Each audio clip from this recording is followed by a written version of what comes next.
Kreiner. Welcome to Paul Richardson's Biochemistry Research Lab, where I have conducted research for the past 2 semesters for his unnatural amino acid study project.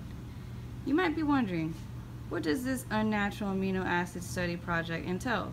So, Professor Paul Richardson devised a plan. Typically, amino acids are in the L configuration, which is the left-handed configuration. So we decided to use amino acids in the D configuration, which is typically very rare, to see if in this case they could inhibit E. coli or Staphylococcus aureus growth. In particular, we looked at E. coli B, E. coli C, and Staphylococcus bacterial strains.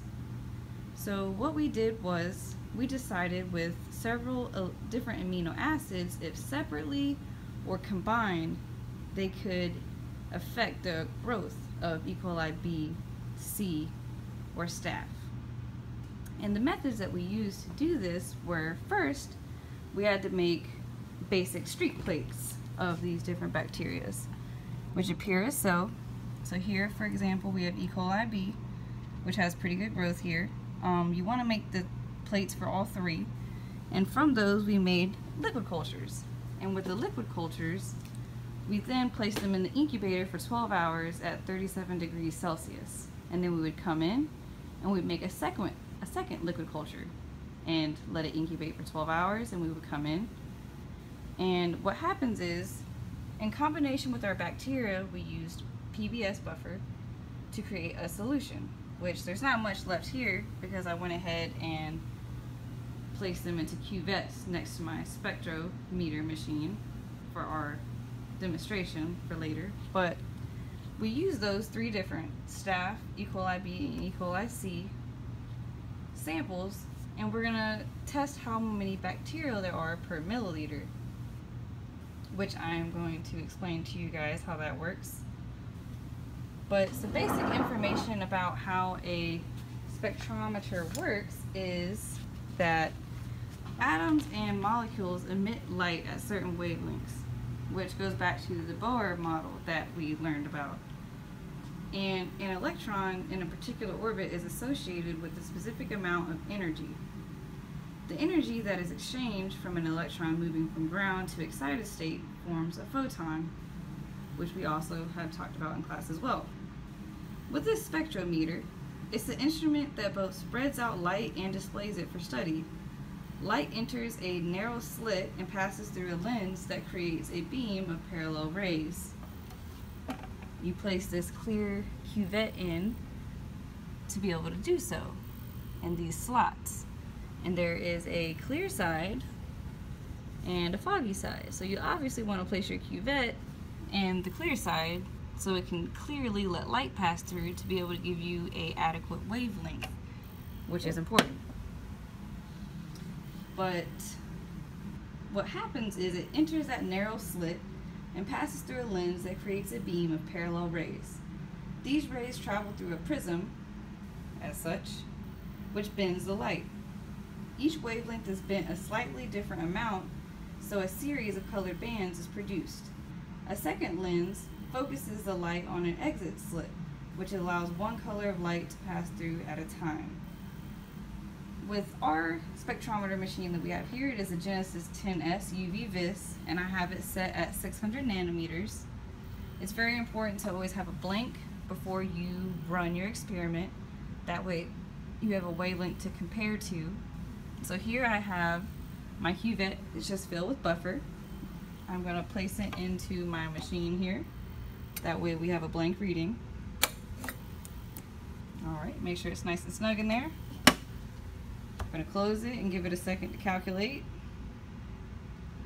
So 0.06 is our absorbance with our blank. We're going to click measure blank. The machine's setting the blank value. We'll give it a couple of seconds. Alright, now it's zeroed out, so our blank has been calculated. And now it's time to place our Staphylococcus sample in here. That way we can figure out its wavelength. Alright, make sure we have it on the clear side. There's a little arrow. We're doing pretty good here. Place it on in. close it, and let's see what happens to the absorbance. So normally I give it a few seconds just to make sure that the number is set, and it seems like it's doing so. It's set at 0.422 absorbance, and it hasn't moved, so I'm pretty satisfied with that. So now I'm going to show you how to calculate the number of bacteria per milliliter, which in this experiment was important because we want to see how the combination of these amino acids affects this bacterial growth. So I'm going to take my notebook back over here where my calculator is, and we're going to figure this out together. One valid point I would like to point out is this is a very old sample. I made it March 21st, so these results are not valid, but they explain how a spectrometer works in their equation, so that's the main point of this presentation, but I just thought I would point that out because I feel kind of bad if I didn't. Okay, so in order to calculate the number of bacteria per milliliter, we need to take the absorbance value and multiply that by 8 times 10 to the 8 cells divided by absorbance. So the absorbance that we had was 0.422. We're going to multiply that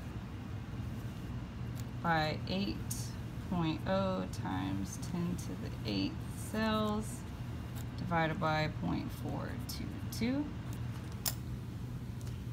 Break out our little trusty calculator here. Alright, 0.422 divided by 8 to 10 to the 8th times 0.422, and that gives us 1.25 times 10 to the minus 9th bacteria per milliliter, or your bacterial number per se.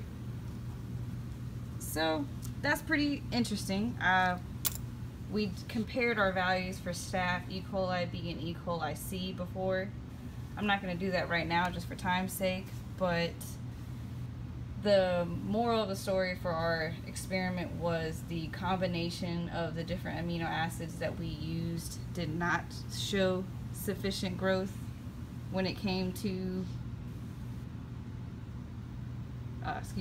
they did not show sufficient growth combating against E. coli B, E. coli C, or Staph.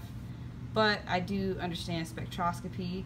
I know how to use the machine very well, and I've developed a lot of other techniques along the way, so this helped me understand the physics to how spectroscopy works when a light emits through a prism and produces wavelengths through different colors. Thoroughly enjoyed giving this presentation. Hope you enjoyed watching it. Thank you, Professor Kiner. Sorry it's a little bit over 5 minutes. Thank you.